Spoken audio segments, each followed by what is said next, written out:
Hey, this is Spencer, and I've got Scott Reynolds in this interview, and I specifically chose Scott to interview because we're going to talk about YouTube. He's been a little bit under the radar for the things he's done on the Glenn Beck's book list, and we wanted to talk about how that YouTube channel, if you can talk us through how you built it up, what it's doing, and maybe tell us some of the how to it. And I think a lot of us hear about YouTube and we get intimidated. And you kind of took the reins well over a year ago. Yeah. Originally I set up a website. I'm a fan of Glenn Beck. Sorry for those who don't like him. Pay attention, you would like him. But just a fan of his, and he talks about books all the time. So I set up a site where I just would keep track of all the books that he talks about. So my goal was to have it be an affiliate link through Amazon type of website. So I throw up a book, people would click on it, they go to Amazon, buy it, maybe a couple other things. That worked for a little bit, but then I just thought, I got to record these videos because he explained it far better than I ever could write. So I got a ripping software and I started ripping all of his videos every time he talks about a book. And I threw one on Amazon or on YouTube. And next thing I know, it had 1,000 views. And then I put another one on there, and then I thought, I'll try to monetize these. So I started monetizing the videos. And a couple of them started to monetize, and money started coming in. And not only some money, but more money than what I was making off the affiliate. Okay. And that was off the AdSense, right? That was off the AdSense, yeah. And then all of a sudden they sent me this warning, hey, you're using these videos without permission. You need permission to show these. So I contacted their office and said, hey, Glenn Beck's office, I'm providing value for you. I'm taking the books that you talk about and getting people to read more. And I just need permission from you to do so. So they said, okay, yeah, it's not a problem. Wow, that's cool. Yeah, so provided value for them, and I've got permission, and so now I've got 1.5 million views, close to 5,000 subscribers. And the key that really, I think, also helped out is I started to learn how to utilize the title of the video, also the description of the video, and now in the description I have links back to my website, also to the Amazon affiliate link. And I'm getting now more clicks through YouTube to Amazon than I am through my own website. Oh, okay. So it's actually becoming like that traffic source. Yeah, because YouTube has such power that when people type in Glenn Beck, Ron Paul, talk to Ron Paul about a book, and so when people type that in with book on it, I'm on the first page every time with my YouTube channel. My own website, even though I've leveraged it and everything, because it doesn't have all of the link backs that it should, is a couple pages buried deep. But because YouTube, it has the power of cloud that it does on Google, I'm first page every time. In fact, I have more, I get more priority on the search window than Glenn Beck's actual YouTube channel. Really? Yeah. You said that it goes into like the way you use the title, the description. Is that something you want to share, or is that something like the secret? No, it's. I noticed that I would put certain titles in, and then I would do a Google search. So you have to be careful when you do a Google search because it keeps all of your cookies. You have to get out, clear your history, all sorts of stuff. It's a pain. But I would do my own searches, and I noticed that the ones that got the biggest hits were where I leveraged the title and the description. So I put Glenn Beck first in the title of the video, but then I put the author that he talked to first in the description. Okay. So that gave it kind of the dual hit that it needed for people to find it quicker. You mentioned with your search. So are you talking about how when you type in Google, it starts to fill it out for you? Yeah, that and just, if I'm looking, because I tried to think of how people would type into Google or Yahoo how to find these videos or the information that they heard on the radio today. So that was in both of those, just the search window, what they'll type in. Okay. And then what about tags? Is there anything specific to do with tags? Tag the heck out of everything. Okay. You just go tag crazy? Yeah, so a lot of times what I'll do is I'll literally take the description of the book, and I'll find the keywords in the description of the book, and I'll put those in as each individual tag. Okay. And then also people will spell his name wrong. They'll spell it Glenn with Glen when it's really Glenn. So I found that if I put in Glenn Beck as one tag, I wasn't getting as many hits as if I did Glenn with 2 N's, Glenn with 1 N, Beck as 3 separate tags. Okay. And then the way the tagging works is it actually kind of it can marry them together. Yeah. So Federal Reserve. He talks a lot about the Federal Reserve, and he talks to authors. So a lot of the links or a lot of the tags that I'll utilize are Federal Reserve because people are looking for information about that and what Glenn said in the past. Okay. So you've got over 1 million views on the channel. 1.5 million. 1.5 million views. Yeah. It's pretty good. Did you have to actually get on camera? No.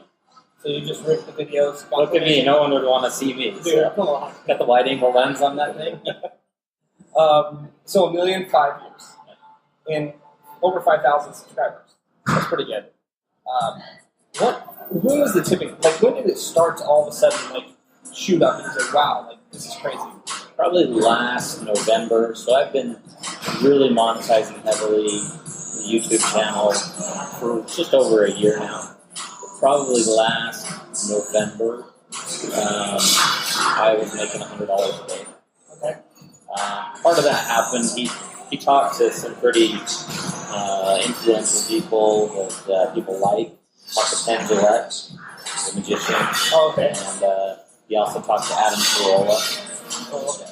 And so those videos got put on other websites as well. So my video, yeah. Oh, okay. So I had a video of Glenn talking to Penn Jillette, and Penn Jillette fan sites, libertarian sites, atheist sites, everybody took that video and posted it, or linked it, or embedded it on their website. Oh, okay. So I was making $100 a day just watching a few videos. That's pretty sweet. Yeah. Wow, that's rich. So that was probably the culmination of really where I saw the power of the YouTube channel. Did it happen? Do you think it was consistency just because you've been doing it so many times and also just click? Or what? I think that, and also having the strength of the YouTube channel that I did, made it number one anytime anybody typed in Glenn Beck and Gillette. Okay. So, All right. So now you making $100 a day, it's going really well. Was there certain things you decided to do to get more subscribers? I have never really leveraged the subscribing yet. It's just been people see the value, I think, in what I'm providing, and they want to subscribe to it.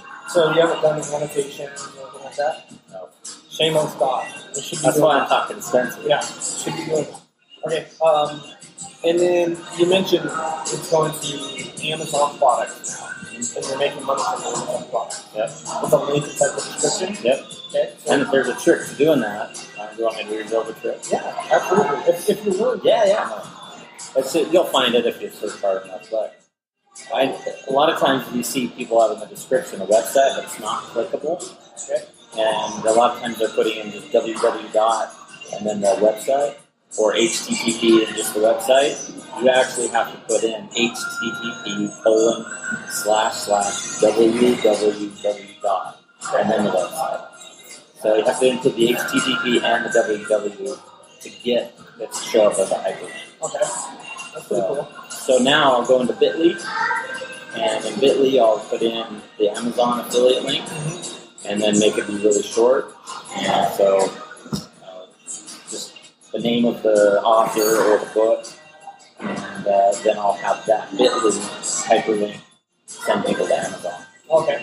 Do you think that it's better to have a Bitly link, or is it better to leave the link naked? Well, if it's a naked link, it's like 3 lines long. Okay, so that's up the description? Yeah. In the description, it'll just show up as the complicated Amazon code basically for affiliate links.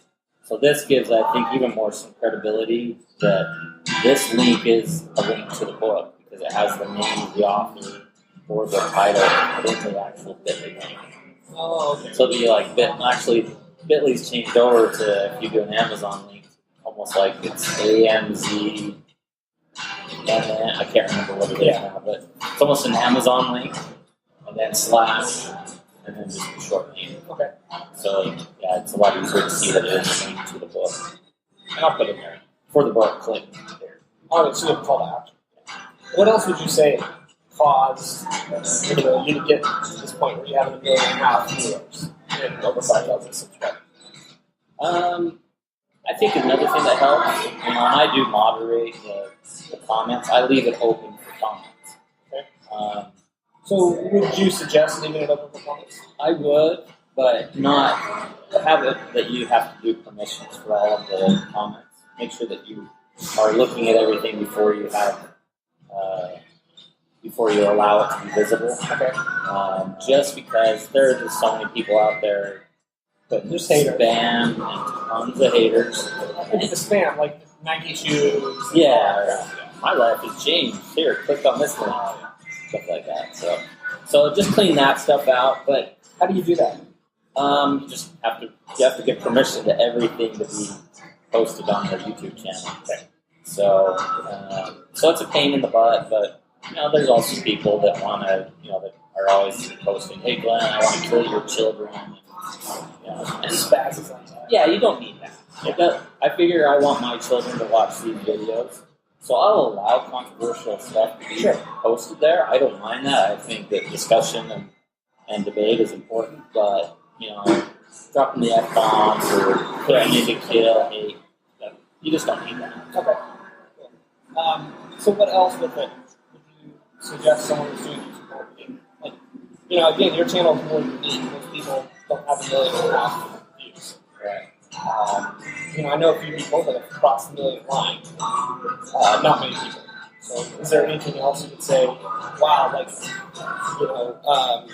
this is what helped me get traction. This is what helped really boost it. Going back to just allowing comments to happen. If you do allow comments, it goes back and forth. And every time that someone goes on there to post a response, it pulls the video up. Okay. And, do you actually moderate and get in there and chime back and forth? Every once in a while. Or do you let the community do it? I mostly let the community do it. And a lot of times people think it's actually Glenn Beck moderating the permissions in it. Yeah. And I specifically say the very first line, this is not Glenn Beck's actual channel. I'm a fan and I'm doing this. Yeah. But people still think that he's doing it. So there are a lot of messages directly to him, and I'll respond to those, but I won't allow him allow him to do the show. So. All right. Huh. Well, I think those are some pretty good tips. I think the one as far as actual how you make the video, how about length? Is there a certain length? You look at your stats. Yeah. And so, do you see a certain drop-off point? Like, there's a sweet spot here, or does that not matter? I think it's more the content that's really the key. Okay. So there are certain people that spur higher views. So Newt Gingrich isn't going to get as many views as a Penn Jillette will. Okay. Because Penn Jillette's audience is more tech-savvy, more YouTube users, websites and stuff like that. Newt Gingrich are more dinosaurs, and they're not really involved with that. Okay, so I'm going to ask you 2 final questions. Mm-hmm. If you were to share these insights with someone who's brand new to do YouTube marketing, what advice would you give them? And if you want to tell them on the camera. I would say just do something. I was dumb luck for me to really just post a video and started to see the results from just doing one video. And so I would tell everybody, do a video, and it doesn't necessarily have to be you. Make the content the king, and then leverage the keywords, and that's probably the best thing that anybody could ever do. But don't be worried about having a perfect video. I just use Sony Vegas software. I don't use very good graphics or anything like that. In fact, I use Fiverr for my little intro to all of my videos. Okay. I paid $5 for that. So it doesn't have to be high quality, and I think a lot of times people want it to be a perfect video. No, my first videos were really crappy, and they've gotten better and better. Now it's HD quality. So just start. Do it. Step it up, okay?